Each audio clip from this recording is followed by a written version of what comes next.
Hi, and welcome to another episode of the series Before You Buy, where I take a look at new games, show real gameplay, and share my first impressions without any unnecessary hype. Today it's Replaced's turn. This is a game I've had my eye on for a really long time. It first made a big appearance around E3 2021, and it was immediately clear that this wasn't just another indie game that would simply pass by unnoticed. It had style, it had excellent trailers, and it looked different from most things in this space. And that's exactly why I was curious from the very beginning. At the same time, though, I kept my distance, because this exact type of game, one that looks almost suspiciously good and then gets delayed several times, always raises two questions for me. Either it will end up being nothing at all, or it'll be one of those games with a perfect trailer but not much substance behind the actual gameplay. And honestly, I'm really glad that neither of those possibilities applies here. In my opinion, Replaced is one of those rare games that manages to feel exceptional even before release and then truly delivers after launch. And not only that, for me the game actually works even better than I had hoped. If you like cinematic 2D action adventures, platformers with a focus on atmosphere, or games that combine beautiful pixel art with modern execution, then this is exactly the kind of thing you should check out. Before I dive in further, just a quick rundown of the basics. Replaced is a fairly linear game. It's not an open world, it's not a sandbox, and it doesn't even try to be. Most of the time you go from left to right, sometimes solving environmental puzzles, sometimes fighting, sometimes watching a story scene or a bigger set piece moment. It's very cinematic and very guided. If you don't like linear games, this might not be for you, but if you don't mind this style, it's done really well here. And that's exactly where the game surprised me the most. I expected it to be a nice but short indie title that stands out mainly because of how it looks. I was honestly expecting about 2 to 4 hours. But it's not just a small bite-sized game. It's a proper full-fledged adventure that easily exceeds 8 hours, and most importantly, it doesn't feel half-baked. It doesn't feel like a game that had big ambitions but ran out of steam halfway through. On the contrary, I felt that the concept was really polished and thoroughly explored, and that's actually quite rare these days for more ambitious indie games. The beginning is fairly simple, but the game gradually ramps up, not just in terms of story but also mechanically. And a big part of that is thanks to the combat. I enjoyed it more than I expected. You could already tell from the trailers that there would be some action, but in reality the combat system is actually a pretty strong part of the whole game. The simplest comparison is probably that it resembles the Arkham-style combat translated into a 2D plane. At the most basic level, it's simple. You attack, parry, break defenses, gradually respond to different types of enemies, but over time it starts to expand. New enemy archetypes, new situations, and new mechanics are added. You get tools to break armor and later on, more options for dealing with opponents who would have really annoyed you at the start of the game. And it's precisely this gradual introduction of new elements that works brilliantly. The game keeps adding something new, not just to combat, but also to movement and exploration. For example, over time you'll acquire a double jump, but it doesn't work everywhere and is tied to specific air currents. At other times, you'll get a hacking device that lets you temporarily disable security systems or bypass certain obstacles. And that's exactly the kind of thing that keeps up the pace. There's always something subtly changing, so the game never feels monotonous. And what surprised me perhaps even more than the mechanics themselves is the variety of environments.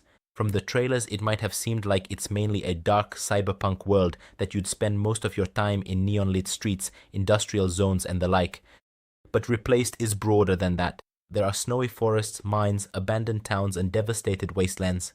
And it's only later that the game really dives deeper into those distinctly cyberpunk locations. And that's where some of the most visually striking moments occur. This is actually one of the most beautiful games of its kind that I've seen in recent years. And I don't just mean that it has nice pixel art. I'm talking about the overall presentation, about how 2D characters are mixed with 3D environments, how the lighting works, how the animations move, how the game handles background detail.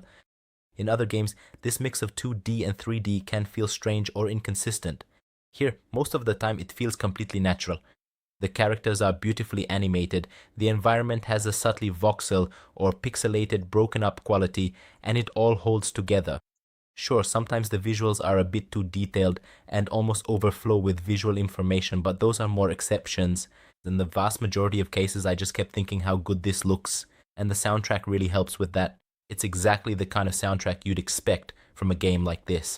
Lots of synths, moody tracks, melancholy, tension, atmosphere. It's not music that's trying to overwhelm you at all costs, but it perfectly supports the world and the pace of the whole game. But if there's one thing I have reservations about, it's the story. And I don't mean to say that it's bad.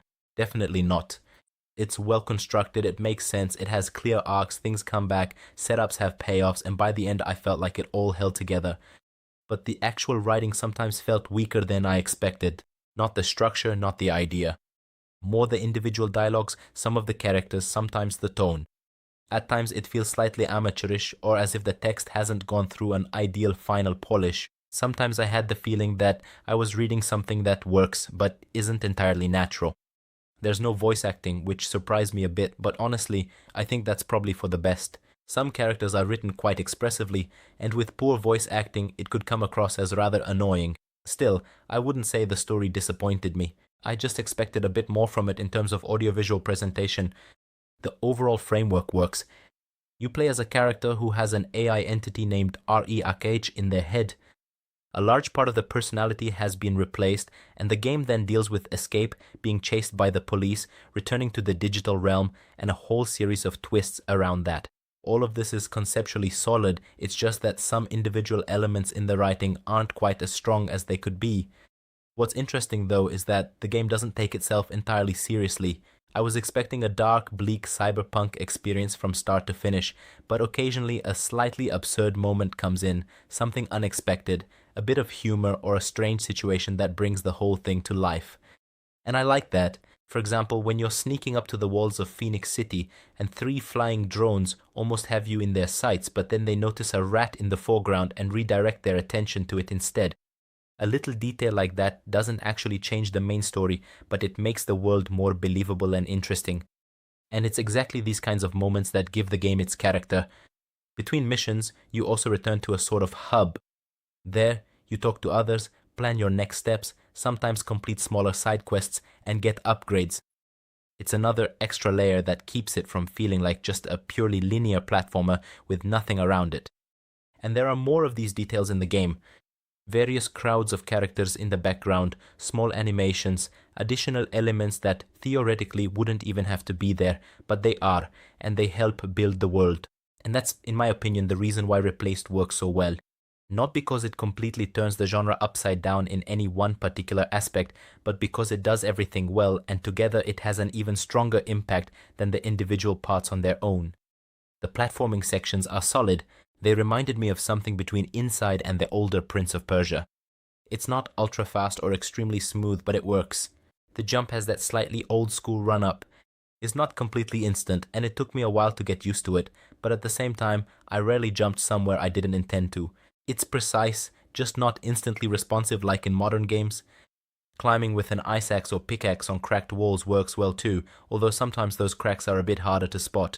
Visually, the game is so rich that some interactive elements occasionally blend in a bit. In this case, I actually wouldn't mind if the game highlighted some things a bit more. As I said, I enjoyed the combat. It's not exactly revolutionary, but the game knows how to pace it. There aren't too many fights nor too few, so it never gets boring. And as soon as you start getting new abilities, like a much better use of the pistol or the ability to deal more effectively with armored enemies, the game moves forward again. It feels well thought out. Boss fights are probably the only moments where I would expect one more balance pass. Some of them seemed unnecessarily tough to me, considering how the rest of the game is set up. And the lack of checkpoints between phases can be a bit annoying, not because they're unfair, but rather because their difficulty stands out a bit compared to the rest of the game. The puzzles are fine. They're not any brilliant brain teasers, but they do exactly what they're supposed to. They keep you engaged, slow down the pace just a little, but not so much that they break the flow. And most importantly, they're not annoying. And that brings me to the main point. Replaced is simply a finished game, a complete game. Not a tech demo, not just a stylish shell, not a good-looking 2 hours of content. It's a proper, long, high-quality, audiovisually exceptional action platformer that actually deserves all the hype around it. For me, it's one of those indie games that really delivered and, in some ways, even exceeded expectations. It's not completely without flaws. The writing could have been stronger, the bosses a bit more balanced, and some details clearer, but these are things that didn't even come close to ruining my overall impression. If you like this type of game, you should definitely play Replaced.